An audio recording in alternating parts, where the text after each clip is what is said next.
আগে আমার এই ভিডিওটা দেখেন, এরপরে কিছু কথা বলতেছি।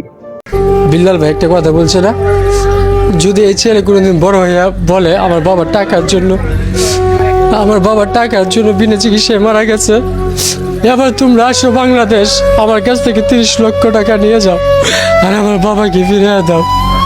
আপনারা কি দিতে পারবেন আমাকে? আপনারা আমার দিতে পারবেন না। আমরা ইনশাল্লাহ আল্লাহ যদি বাঁচায় রাখে এই 30 লক্ষ টাকা সংগ্রহ করে তবে বাড়ি ফিরবো, আল্লাহ যদি বাঁচায় রাখে। বাঁচতে চাই, এটা আমার মুখের কথা না, কিশোরগঞ্জের আবু সাহেদের কথা, যেটা নাকি লিভার ক্যান্সারে আক্রান্ত। তে আমি বলবো সকলেই রিকোয়েস্ট করে কিশোরগঞ্জবাসীকে, আমি শুধু কিশোরগঞ্জ না, আমি অল বাংলাদেশের মানুষকে আমি অনুরোধ করব অসুস্থ আবু সাইদের পাশে দাঁড়ানোর জন্য। সকলেই 10 টাকা, 20 টাকা, 100 টাকা, যে যেরকম পারেন আবু সাইদকে দিয়ে তার পাশে থাকুন। আবু সাইদের কান্না ওখানে আমরা আর সহ্য করতে পারতাছি না।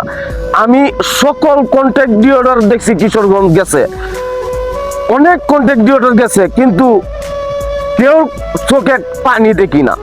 কিন্তু ওর সব বিলালের চোখে দেখেন, অসুস্থ আবু সাইদের লাগিয়া বিল্লাল চোখে পানি দেখছি, কান্না করতেছে। এরকম সকলেই অসুস্থ আবু সাইদের পাশে দাঁড়ান। আমিও আছি, আমি যতটুক পারি আমিও দিব, এমনকি আজকেই দিব। এই বলেই বিদায় নিচ্ছি। সকলেই আবু সাইদের পাশে থাকেন, সকলেই ভালো থাকেন, সুস্থ থাকেন। বিদায় নিচ্ছি। আসসালামু আলাইকুম।